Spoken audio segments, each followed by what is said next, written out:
what they find is when they leave the office at a time when, especially at a time when everybody was in an office in a lot of companies, but they get, let's say they remove themselves even more, whether it's, from an office situation or just from the day-to-day running of the company actually runs better, right? And the employees are happy you're out of the way. And it doesn't mean they don't like you. In fact, they may love you and they may want you to go do that stuff you're great at, that visioning, that ideation, that creative development, that business development. And I can't tell you how many times I see it where people are really empowered and then they do, an even better job and grow the company even better than the founder did, especially with the founder doing stuff in their highest and best use area, maybe focusing on organic growth through deals. Do you want your business to grow faster? Are you open to new and out-of-the-box ways to drive revenues and increase value? How do you imagine the most successful entrepreneurs and business leaders double, triple, or expand their businesses tenfold or more? The answer is deals. This is a weekly podcast featuring conversations with business owners, executives, and leaders as we reveal behind-the-scenes details that give you, our listeners, the confidence to pursue your own deal-driven growth. On the show, we discuss a huge variety of deals, everything from large, complex mergers and acquisitions to smaller deals that you can do even without significant capital. My name is Kupfer, and I've been supporting deal-driven growth for businesses for 35 years as a successful entrepreneur, professional negotiator, and attorney. My goal is to help you strategize, plan for, find, and complete deals that will help your company grow faster. Welcome to the Deal Quest podcast. Let's get started.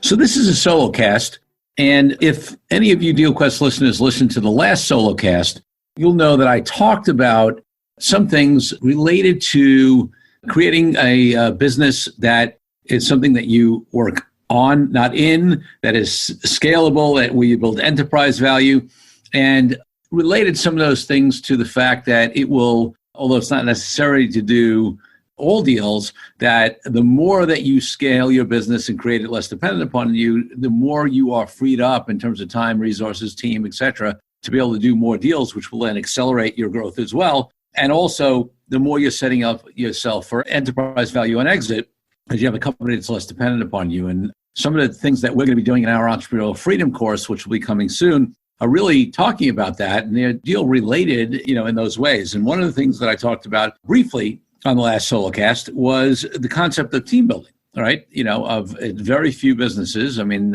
even online business these days usually have some sort of team. I mean, in concept, you've got the one guy who creates an app and it goes crazy. But in reality, the far majority of businesses and even tech businesses, have people that are crucial to it. And building a team is definitely part of scaling it to different degrees, but pretty much universally. So I want to delve into a little bit more about team and how you successfully build team. And, there's a lot of work out there on culture and things like that. I want to talk more about stuff that affects you as an entrepreneur, executive, business leader, and some of the mistakes we make and some of the things that we should be really looking at to build the right team to help us scale for organic growth and for deal-driven growth. So the first thing is flexibility.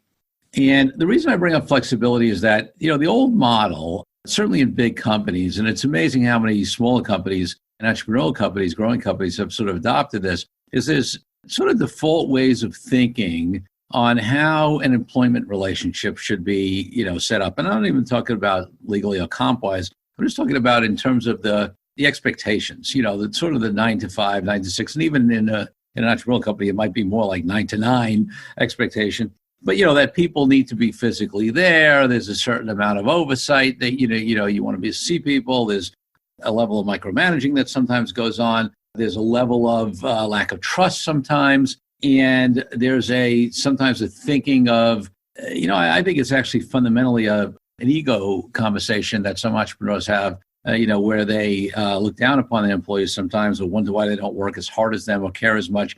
And, frankly, it's a ridiculous concept to think that somebody does not own your business, that didn't live and die. It was not that concept is going to be as invested as you are. But there are many ways to have them be very invested, in the company. And one is flexibility, right? Everybody works differently.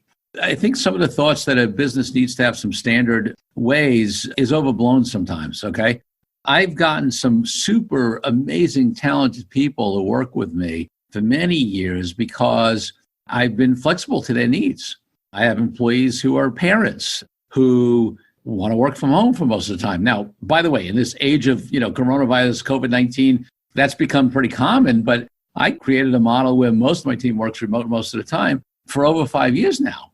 So I've mentioned this on, in one of the prior podcasts. I mean, we had a seamless transition as a company when COVID-19 hit because everybody's so used to working remotely. But even more than that, in terms of this conversation of employees, you can get phenomenal people, right? Parents, mothers, fathers with kids who want to be home and they're super hard workers, but, they want to have that flexibility to, see their kids at lunch or take them to a school event and things like that. So whether I'm not only talking about remote work or homework, but just having, flexibility, which comes down to another fundamental thing for me, which is that when I hire people, obviously I do my best to interview and vet them and et cetera. And, frankly, I think that's a little bit of a crapshoot, which is why you need to hire a little slowly and fire it quickly when somebody's not working out or is not the right fit.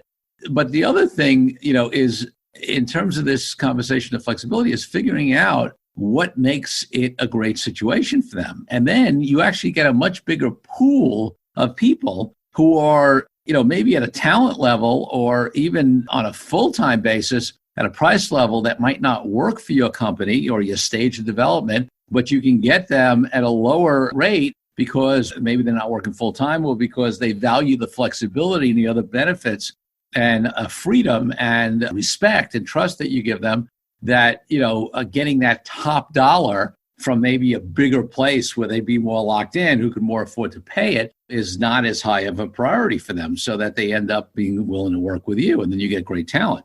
Along the lines of increasing the sort of pool of talent and getting great people, and obviously this is topical in a lot of ways right now, but it shouldn't be anything new. And that's the conversation of diversity. And I'm not going to stay out of the conversation of any kind of, certainly politics, any kind of just even coming from a moral place, or I'm talking about the business case for diversity.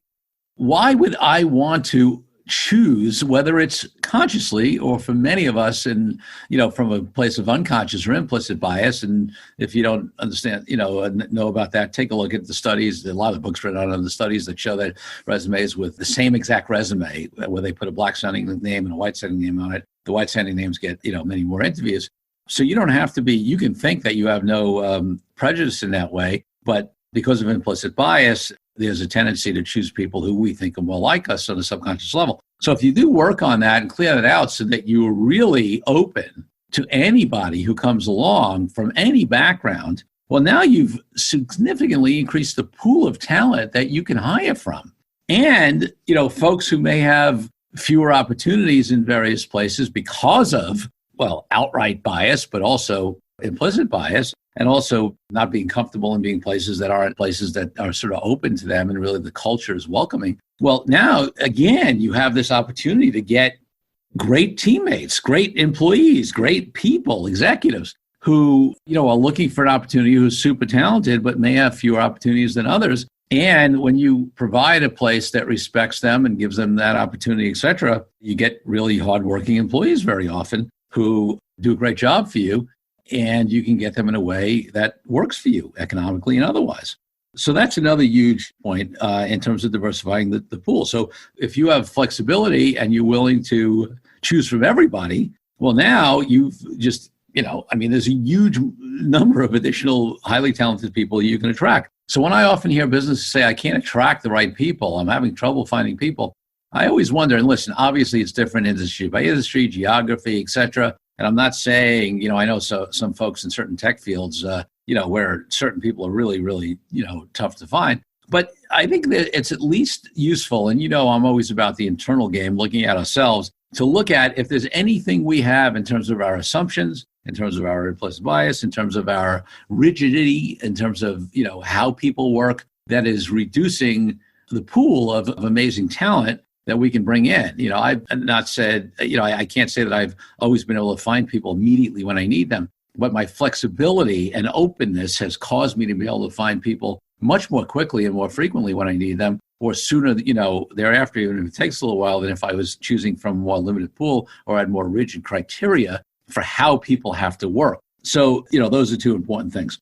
And then the question of what motivates them, right? Now, listen, I mean, that flexibility is a piece of what motivates people, but different people are motivated in different ways. Some people just need to be recognized and praised a lot. That's just who they are. And they get a lot out of you telling them great job, or praising them in front of other people, whether it's internal staff or clients or things like that. Other people just want to be challenged. That's their biggest thing, all right? They hate being bored. They love the fact that you challenge them. Other people, I think for everybody, just respect and trust, certainly, and empowerment, to say, hey, you can handle it. I trust you. That's a huge thing. And when we get to the conversation of tying some of this stuff in and how it affects growth and deals, well, obviously, I spoke on the last solocast about just the concept of building team and having the in-house team to be able to do the aspects of deals when you do them. But also, it's the concept of freeing you up, right? Our biggest resource for those of us who are busy is usually time. And yeah, sure, you build a great team, you scale, you're going to make more money, but you're also going to free yourself up, including to have yourself, focused on your highest and best use areas, but also focus on those areas of being able to look for, identify, and, negotiate and close deals.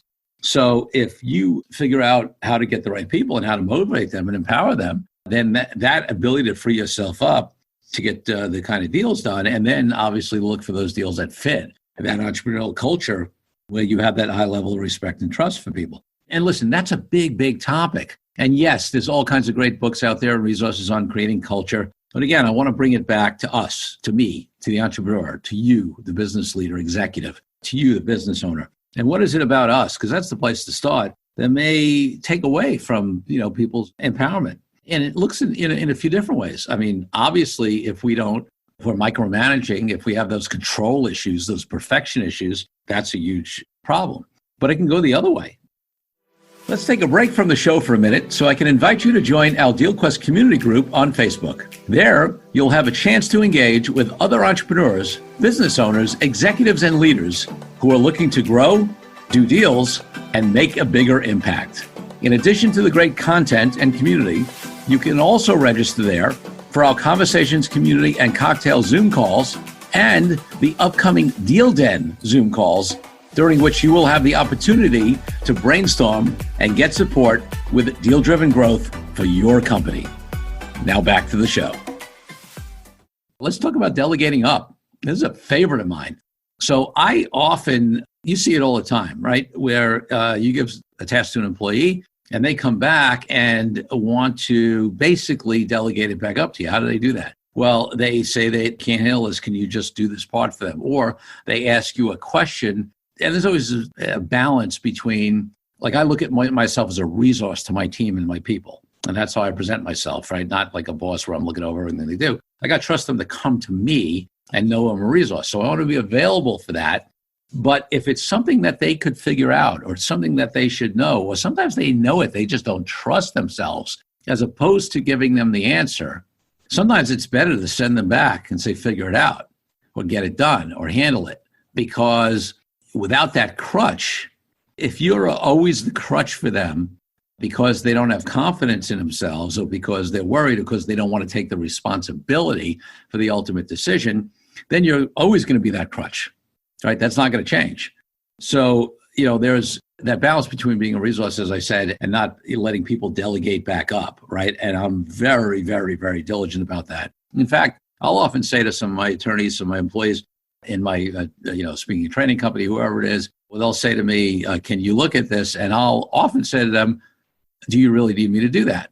If the answer is yes, obviously I'll give it a look. I'll add value. But it's amazing how often sometimes when I say that, they say, well, no, I think it's actually good. Okay, fine. Then send it out, right? I'm here if you need me. If you say, oh, no, listen, I really want you to look at this section or this thing that I did because I'm just uncomfortable with it or I want to be sure I got it right. Well, okay, great. I'll do that. But sometimes it's just so that they don't take responsibility or they're a little nervous or it's a lack of confidence. And if you build up their confidence and empower them, it's really going to serve the company and you going forward. And again, free you up to do many things, including deals, and also put them in a position where they can be better resources on those deals and, in integrating and building and training other people going forward. So what prevents us from doing that, right? We talked about a little bit about micromanagement. We talked about a little bit about ego. Sometimes it's fear, right? We're afraid of things not being done right. Well, if you hire right and you empower and trust and do all these things and train people, that's the other thing, right? Training is crucial. We'll get to that in a second. Then a lot of times, a lot of what causes us to be worried doesn't really exist. It really comes from a place of our unwillingness to give up control, and we turn it into this concern or fear for the client not being served. And the truth is, listen, in the businesses that I'm in, client services is it, right?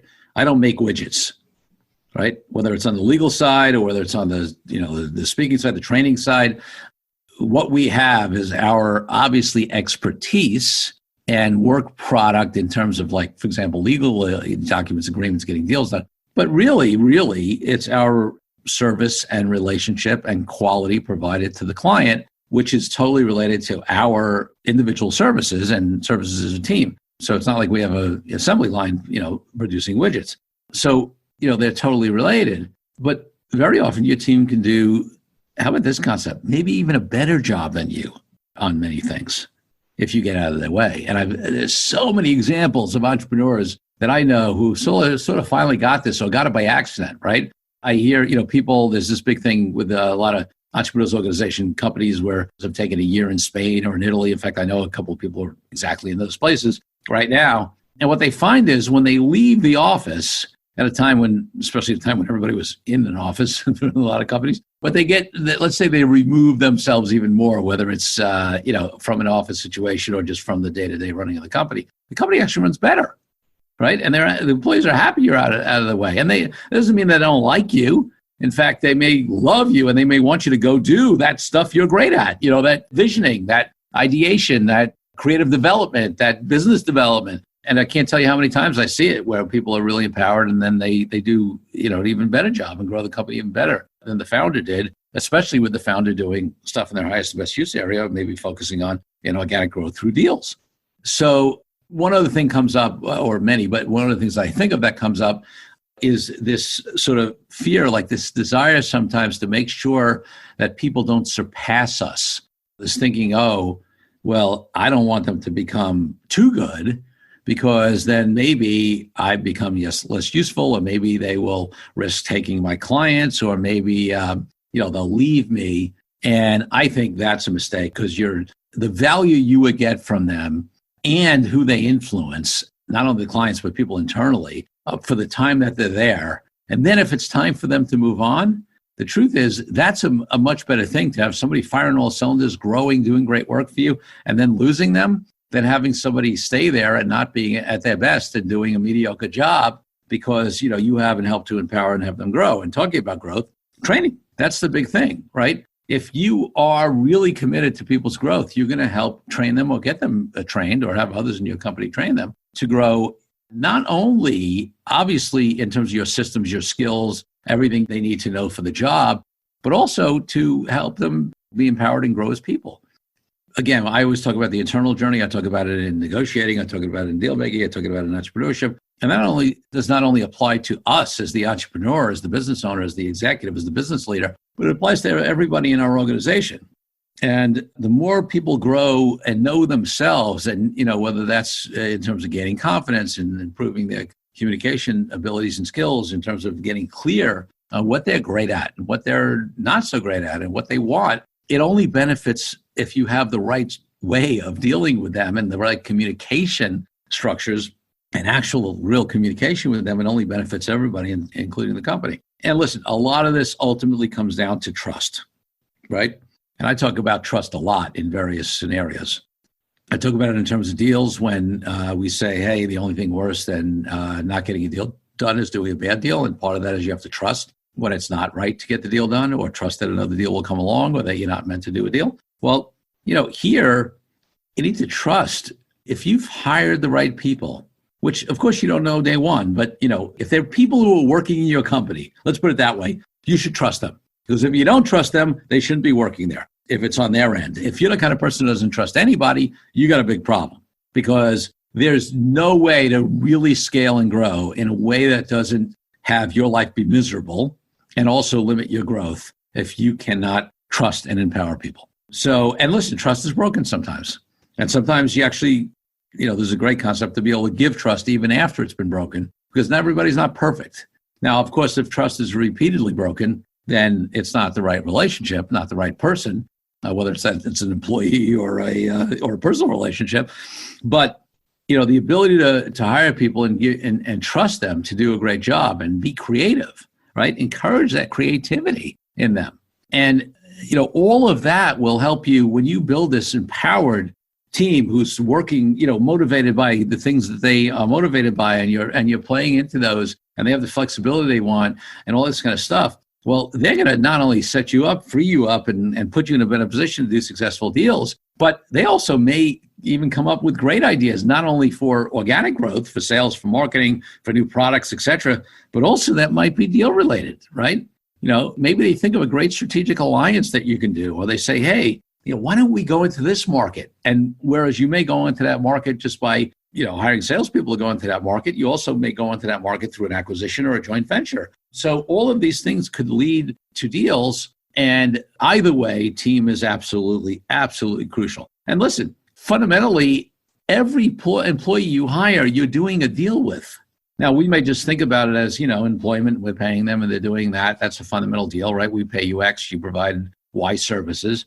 But it's deeper than that. It's everything we just talked about. Part of the deal is, hey, part of what I'm offering you is flexibility. Part of what I'm offering you is respect. Part of what I'm offering you is empowerment. Part of what I'm offering you is training. Part of what I'm offering you is valuing you and trusting you, right? Those are all currencies, or what lawyers call consideration, right? It may not be legal consideration. Some of it isn't. But the point is that, like, in the trade-off of the deal, because listen, nobody owes you anything. Nobody has to work for you. So the deal has to work for you and each of your employees. And they're going to give you services, labor, commitment, time, energy, creativity. And part of your deal is, what are you giving them? And if you think it's only pay, or even pay and benefits, right? Health benefits or whatever, then you're solely missing out, because then somebody will make a move the moment they can get more pay or better benefits. But these other things like trust, empowerment, flexibility, respect, training, and all that kind of stuff is part of the deal that you are cutting with these employees, which will help your company scale and grow, help people stay with you, which I'm blessed to have long-term employees, which frees me up to be able to be more creative, to develop business, and to look at deals to grow my companies. So with that, I'm going to encourage you to really focus on your existing team, see how you're working with them, see if any of this resonates, see if you're not doing any of this, and then also look at it in terms of how you grow additional team to have your company scale, to be able to do more deals while you're on the company, and then obviously, as I said in the last solocast, to create enterprise value and the higher likelihood of being able to monetize the value of your business at whatever time that you want to exit from it. And that could be, by the way, through external sale or through internal sale. If you build the right team, this is the last point I'll make, and I think I'll probably do a solocast at some point delving more deeply into internal succession deals specifically. But the more qualified, high-level, robust team you have, the more likely that one of your options for exit at the end of of the time when you want to, whether it's upon retirement or hopefully or upon your passing, things like that, the more likely you are to be able to have as on the menu for options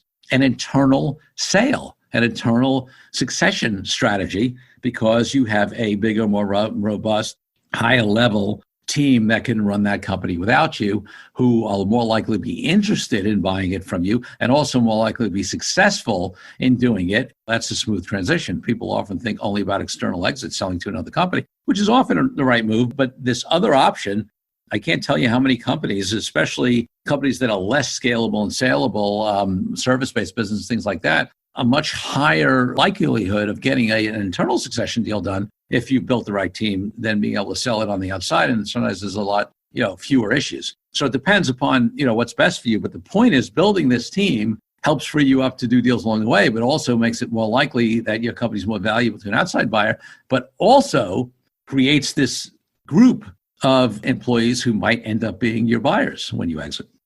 So with that, folks, I'm going to say have a great week and all the best to your deals. And we'll see you next week with another episode with a guest. And then in a few weeks, look out for my next solocast. Take care, everybody.